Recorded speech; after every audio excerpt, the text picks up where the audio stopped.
Hey guys, welcome to Bar Z. My name's Stan, and today we've got a bunch of takeouts, which is some of these have probably been in a video before. You know, I cleaned some contactors. I don't remember which one I cleaned, but I cleaned a buzzy contactor and demonstrated how to clean one, take away the buzz, take away the chatter of a contactor. I got 4 takeouts here. Now the reason I'm doing this is that Justin over at The Good of the Land has got a sponsor named CRC. Now, a lot of you guys know CRC is a pretty big manufacturer of different kind of cleaning chemicals and industrial chemicals and things like that. And they make stuff for electrical maintenance. Now, I do electrical maintenance, on different things. I'll take a takeout type contactor and, take it apart, fix the coil, whatever, and keep it on the shelf. A lot of these things are pretty valuable on some old machines where you can't even buy them anymore. A lot of these are obsolete. You know, the old GE. That's the old GE open type contactor, 3-pole contactor there, So that's a pretty old one, but this is a pretty common unit, and you can still buy parts for them, but you can't. I don't think you can buy them complete anymore. That's a CR306. Okay, and then I've got a Telemechanique, I've got a Cutler hammer, and I've got an unknown. No idea what this is. No stickers, no tags, no anything. It does say 110 volt coil. These all have 110 volt coils, and we're gonna what we're trying to do, we're trying to find a noisy one. I'm pretty sure this one's already been repaired at one time. Hopefully you can see that. I've got 110 volt here on my leads. We're gonna check this contactor. Oh, she pulls in nice. It's gonna hold it in. A very little buzz detected, so it's holding.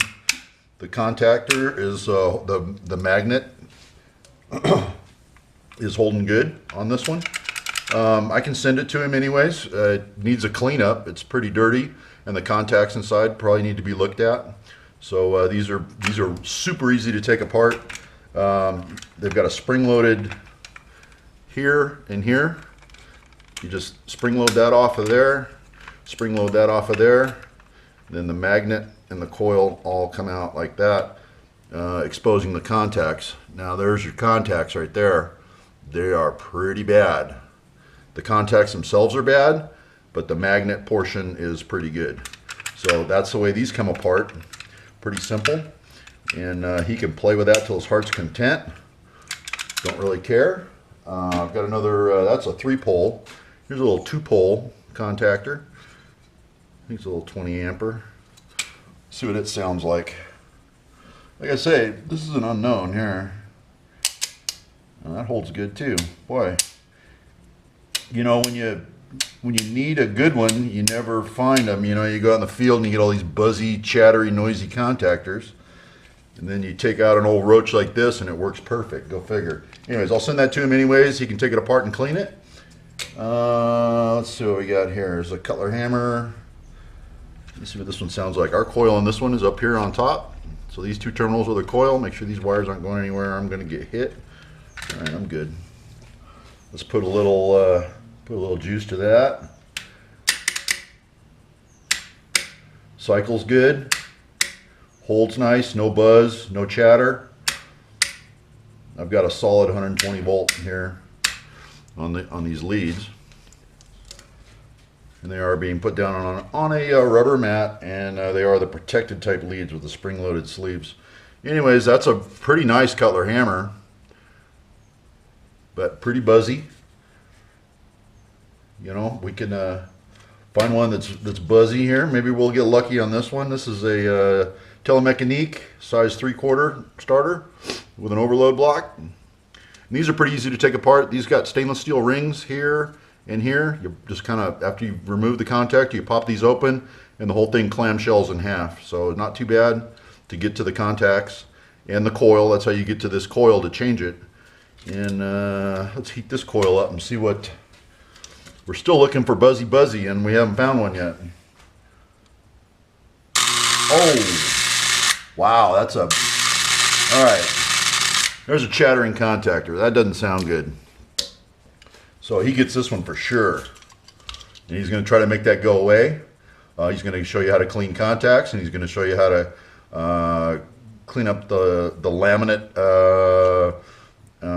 transfer magnet inside and the electromagnet, and clean up all the rust and everything you see on those. So that's, you know, I can get all these in kind of a flat rate box. That's cool. Here's another one that's not going to fit in a flat rate box, so I'll have to gut it. This is an old square D knife switch that's been in service forever.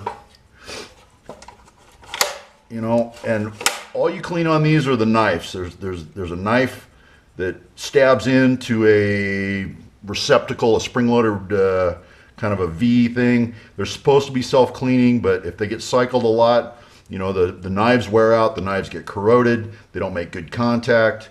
There's things to do in electrical maintenance. Also, your fuse holders, the spring-loaded fuse holders need to be clean. You know, these things, I don't think I can get it out with my bare hands. I need a fuse puller. But these spring-loaded fuse sockets definitely need to be cleaned. There's some signs of some corrosion there. See the green on that copper? All right, so that's all the kind of stuff that has to happen for electrical maintenance. I'm going to gut this. I'm going to pull the switch gear out of the can and send him just the switch gear, because this is what he's demonstrating, not how to pull it out of a can. But he does need to get in there and clean these knives on this knife switch and make sure everything's floating freely. After they're clean, they need to be greased with a dielectric grease for maintenance. And there's quite a few different chemicals that you use for that. And he's going to demonstrate all that from CRC for cleaning and lubrication after you've cleaned. All right, so I'm going to gut this and send this to him. So that's going to give him a pretty nice assortment. We got a square D switch. We got 1, 2, 3, 4. We got 4 contactors. 3 are quiet, but we did find one buzzy one.